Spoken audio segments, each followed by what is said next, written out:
futebol japonês? Garantia de futuro?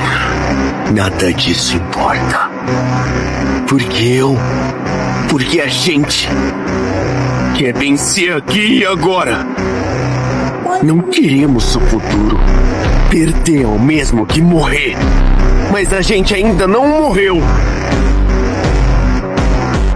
Eu só quero ser o melhor do mundo. Nossa, Isai. Faz a gente vencer, seu quatro olhos. Não foi você que ensinou esse ego pra gente? Yada!